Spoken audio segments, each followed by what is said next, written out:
Alhamdulillah, wassalatu wassalamu ala rasulillah wa ala alihi wa sahbihi wa man walah, amma ba'd. Faya ibadallah, usi nafsi wa iyyakum bitaqwallah, faqad fazal muttaqun, fala tamutunna illa wa antum muslimun. Wa qala ta'ala, ya ayyuhalladzina amanu taqullaha haqqa tuqatih wa la tamutunna illa wa antum muslimun. Jamaah sekalian, dalam hidup dan beraktivitas kita harus senantiasa mengawali karena Allah, bersyukur dan memuji Allah. Ingat bahwa kita akan pulang saat hari kiamat kelak. Karena itu kita tingkatkan ibadah, berharap mendapat jalan yang lurus supaya kembali mendapat rahmat Allah seperti digambarkan dalam Al-Fatihah. Untuk itu mari kita mulai dengan meyakini isi Al-Quran, mengamalkannya, mempraktikkan dalam ibadah seperti salat, seperti zakat, seperti Al-Quran, puasa, berorientasi akhirat. Jangan pernah seperti Fir'aun dalam kehidupannya berbuat banyak maksiat. Jangan seperti umat Nabi Musa yang sulit untuk diatur. Jangan seperti kalangan Yahudi yang kadang-kadang pengen menang sendiri. Kita harus teladani dari sejak Nabi Ibrahim yang mendidik Ismail, meninggikan bangunan Ka'bah, berdoa dalam kebaikan. Seperti Nabi Ya'qub dan Ayyub bahkan mengajak keluarganya untuk ingat kepada Allah, sampai semua kita akan dihisab masing-masing dan semua mempertanggungjawabkan seperti apa yang ia kerjakan. Tilka ummatun qad khalat laha ma kasabat wa lakum ma kasabtum.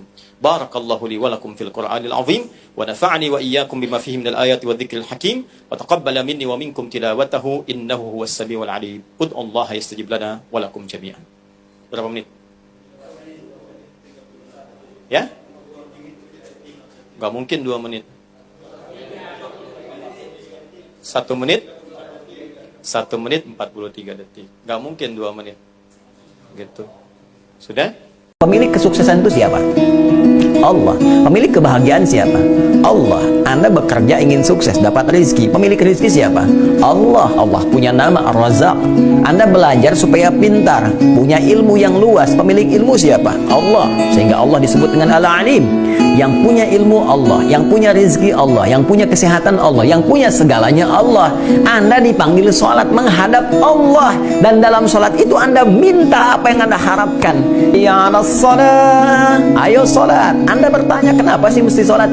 Kenapa ya Allah kan mesti sholat? Dijawab kemudian, di antara kemuliaan yang paling kamu harapkan, paling kamu inginkan, hayya 'alal falah, supaya kamu sukses, supaya kamu bahagia. Jadi ternyata sholat itu pengantar pada kesuksesan dan kebahagiaan. Sholat itu pintu gerbang success and happiness. Ya, karena itulah bahkan kita 5 kali diingatkan dalam sehari. Kata Allah, ketika kamu sukses, yang harus kamu sayangi dan bagi kesuksesan itu pertama kali, ternyata yang disebut ibunya dulu. Ibunya. Bahkan kata Quran begini, maaf ya kalau bahasa bebasnya begini, barangkali engkau mengira kesuksesan itu engkau yang capai, tapi boleh jadi sahammu di situ cuma 30%. Ibumu yang menangis di setiap kesempatan malam memohon kepada Allah supaya engkau mendapatkan kesuksesan. Semua kegiatan yang memiliki nilai di hadapan Allah itu disebut dengan hasanah namanya. Disebut dengan hasanah. Karena itulah kemudian ketika kita mengerjakan satu perbuatan, seperti saya mau minum misalnya, maka saya niatkan minuman ini untuk mendapatkan ridha Allah. Ya, maka saya katakan bismillahirrahmanirrahim, kemudian saya minum. Maka kalimat bismillahirrahmanirrahim itu yang menjadikan aktivitas minum itu punya nilai di hadapan Allah. Minumannya sama dengan yang diminum siapapun. Ya, menghilangkan haus fungsinya. Jadi hausnya hilang, tapi apakah dengan hilangnya haus itu Allah memberikan nilai tidak? Ada amal solehnya enggak? Bismillahirrahmanirrahim punya nilai itu. Itu yang dimaksud hadis Nabi, kullu amrin dhibalin la yubda'u fihi bismillahirrahmanirrahim fahuwa abtar. Ya, setiap perbuatan baik, ingat yang baik ya, bukan perbuatan buruk, bukan korupsi pakai bismillah misalnya, tidak, enggak boleh itu. Ya, mencuri pakai bismillah, tidak. Semua perbuatan baik. Dhibalin itu yang dibenarkan oleh akal dan hati kita itu benar. Jadi sesungguhnya kalau orang berbuat salah, hatinya pasti menolak. Ya, hatinya menolak, itu bal. Ma fi balika, apa sih yang ada dalam hatimu itu? Ya, kan saya sering katakan begini kalau ingin menguji ya. Anda keluar dari masjid untuk ngetes, bukan dilakukan terus, bukan ya. Untuk ngetes, coba iseng-iseng pakai misalnya, dipakai iseng, bukan dipakai pulang ya. Dipakai iseng misalnya sendal orang lain. masukin dulu, tes. Itu hati kecil pasti mengatakan, ya itu hati kecil mengatakan, itu bukan punya kamu. Pasti itu, secara otomatis. Ya, secara otomatis. Lepas lagi tuh, jangan dipotong videonya ya. Saya mesti potong-potong video tuh. Ya, itu ngecek itu seperti itu, hatinya pasti akan protes. Terima kasih mendidik, merawat sampai hari ini. Aku telah mendapatkan apa yang bisa aku raih. Semoga senantiasa mama sehat, diberikan kebaikan, diberikan pahala. Dan mohon maaf, sampai hari ini belum bisa membalas kebaikan-kebaikan.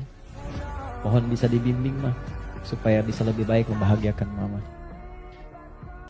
Jadi kalau ke anak-anak begini kalau tanya, Mah kenapa sih harus sholat? Supaya kamu jadi hebat. Gitu. Kok bisa? Lihat Umar. Sebelum sholat, orang biasa. Kerjanya begini, cuman jalan-jalan, mabuk dan sebagainya. Tapi setelah sholat, dia jadi pemimpin yang sangat hebat.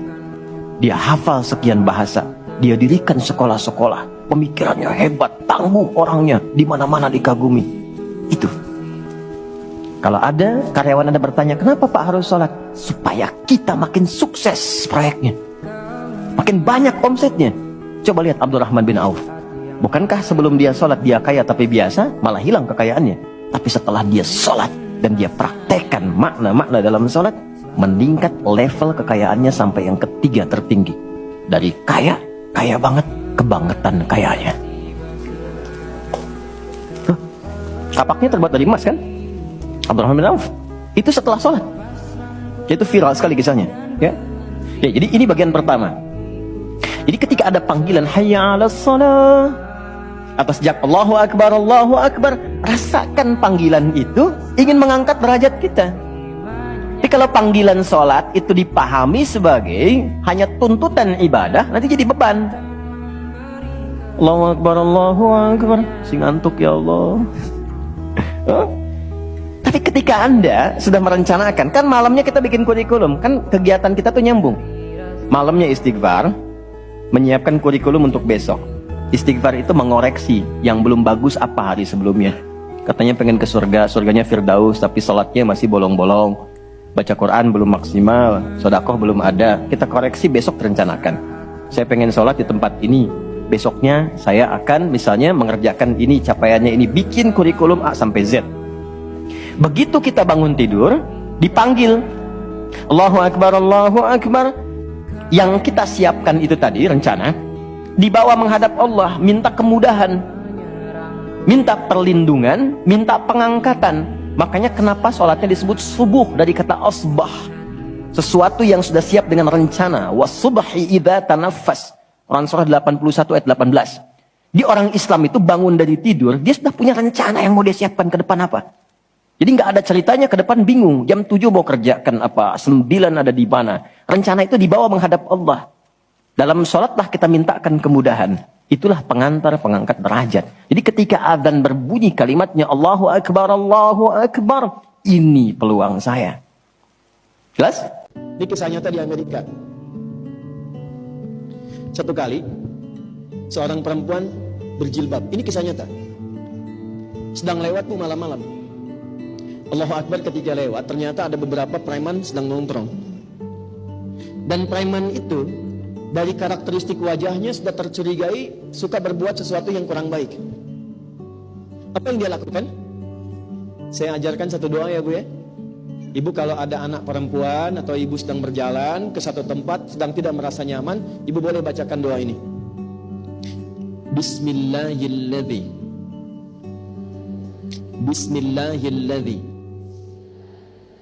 la yadurru ma'asmihi syai'un fil ardi wala fis sama' wa huwas sami'ul basir.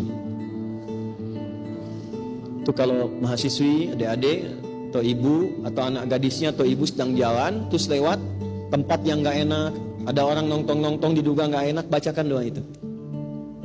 Singkatnya gini, perempuan itu lewat, ini kisah nyata. Ternyata nggak ada satupun berani yang ganggu. Tapi besoknya muncul di berita, terjadi, mohon maaf, pelecehan seksual di tempat persis perempuan itu lewat. Dan waktunya itu selang nggak berapa lama dari perempuan itu lewat. Taunya di televisi. Di seperempuan ini begitu lewat, begitu lihat TV besoknya, dia melihat, oh ini kan tempat saya malam lewat tadi. Terus waktunya nggak berjauhan, begitu beliau telah lewat tadi, setelah sekian ya waktu, itu terjadi peristiwa itu. Maka secara singkat, pelakunya itu karena terduga, terlihat kan, lewat CCTV, ada beberapa keadaan, ditangkap tapi untuk memastikan ada saksi. Maka datanglah perempuan berhijab ini ke kantor kepolisian mengkonfirmasi. Ketika kemudian diperlihatkan, betul, itu juga yang saya lihat ketika saya melewati tempat itu. Penasaran setelah itu, maka dia datangi pelaku tadi, dia tanya perempuan ini, saya mau tanya pada Anda, kan sebelum perempuan yang Anda lecehkan itu lewat, saya akan lewat, kenapa Anda nggak lecehkan saya? Apa jawab preman-preman tadi? Mereka katakan, kami tidak berani melecehkan Anda. Kenapa? Karena saat Anda lewat tadi, di samping Anda itu ada pria-pria berbadan besar yang selalu menjaga Anda saat lewat. Ini kisah nyata. Kisah nyata. Kisah nyata. Dan ini janji Allah di surah Fusilat. Ketika seorang hamba istiqomah mendekat kepada Allah, Allah turunkan malaikat untuk menjaganya.